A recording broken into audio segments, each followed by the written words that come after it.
You're live with BBC News. Donald Trump has followed his win in Iowa with an equally convincing win in New Hampshire. Not quite as big as polls had predicted. He finished 11 points clear of Nikki Haley, but he took an overwhelming slice of the Republican base. So, 2 out of 2, and the consensus within the party is that the primary is over and it's time for the general election to begin. There's just one problem with that.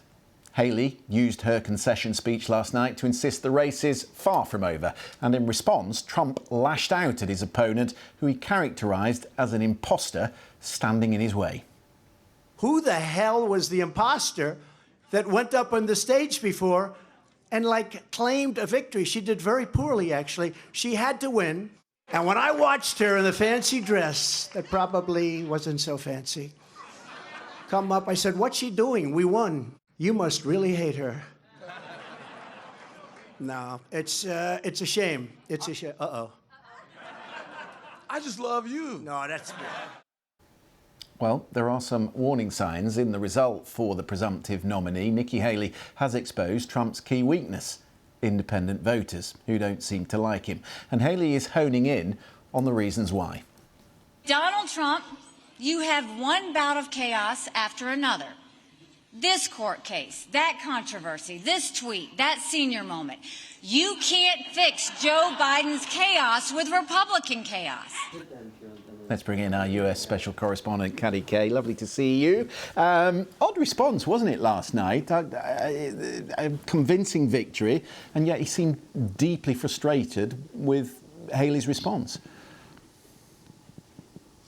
Yeah, it wasn't the most gracious of victory speeches I've ever heard in American politics, laying into the person you're running against her dress. And I don't know how well that's going to go down with suburban women voters. I mean, nobody likes to hear somebody having their dress dismissed as being, kind of cheap and not fancy. So I don't think it's going to do him very many favors. But clearly, he is not happy that she's staying in the race. He's just put out in the last few minutes one of his Truth Social posts calling her a bird brain. That also may not go down terribly well with women voters. So it's interesting. She seems to have got under his skin. And if she does stay in the race, how much more of this kind of thing is he going to say? How much more angry is he going to be? Or will the team around him, which has done a pretty good job of reining in some of Donald Trump's more angry instincts, will they be able to rein him back in again? Because I think if he carries on in this vein, even though he's just won New Hampshire, at some point he's going to have, in a general election, he's going to have to win some of those people who voted for Nikki Haley. He can't win this election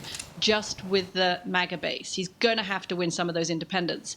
And I would have thought something perhaps more conciliatory towards Nikki Haley might do a better job with those people who've supported her. Our regular panellist and Republican Doug High emailed me today, and he likened it to Rocky. He said that Nikki Haley was playing the role of Sylvester Stallone, trying to wind up Cassius Clay until that point that he just snaps and he goes after her, and she thinks that's the last tactic in her drawer. But and that could be damaging, couldn't it, in a general election? Yeah, I mean, I think she's got two tactics. I think Doug is right, and I think we saw some of that last night, right? He started to snap.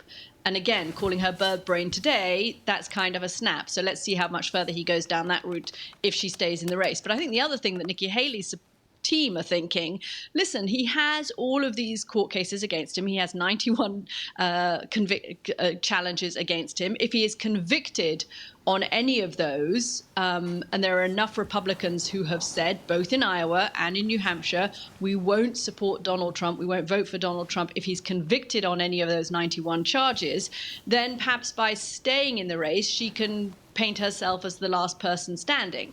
So that's the other reason perhaps that they're going to stay in the race. Now that gets complicated when you get towards the conventions, but it might be that she thinks everyone else has dropped out, I'm still here, I've still got money in the bank. She raised something like $25,000 in the last quarter of last year. So why not sit it out? What's the downside? She talked last night about why people, the majority of people in America want something different. Let's just have a listen to this point. And the point she's making about the two people who are also in the race. Have a listen. The first party to retire its 80-year-old candidate is going to be the party that wins this election. And I guess to outsiders, Katty, when you look at that, you look at someone as fresh-faced as Nikki Haley, maybe even Dean Phillips on the other side. You think, well, here's two smart people who could easily be the candidates. Is it depressing to the electorate that it's the octogenarians that are taking all the limelight? Yeah, look, I think the mood here is pretty depressed. People aren't interested. I mean, clearly Donald Trump has people who will stand in line for hours and love him and are starting to use almost quasi-religious language about him. So they're excited. But I talked to friends of mine who are in the American press, for example, and they're saying nobody's reading the election coverage. They've got all of these reporters out there covering Iowa and New Hampshire, and it's just not getting much pickup because people don't want to think about politics at the moment. One thing we do know is that the next, how it feels like it's going to be 100 years, but the next 10 months up until the general election are going to be grueling. It's going to be a brutal fight, whether it's between Nikki Haley and Donald Trump or beyond that, between Donald Trump and Joe Biden. The gloves are going to come off on both sides. And I don't think that fills anybody with that much excitement. On top of that, all of the polls are showing us Americans aren't excited about the prospect of two 80-year-olds or almost 80-year-olds running. We've talked before. In fact, I remember having I was going to say in the back of a taxi. Most people don't talk about politics in the back of a taxi, but we talked about women in politics in America and whether a woman could win the White House. Are we seeing why that is so difficult in Nikki Haley's race to become president? I think there is some of that. I think there is some misogynist language that has been used, certainly about Hillary Clinton.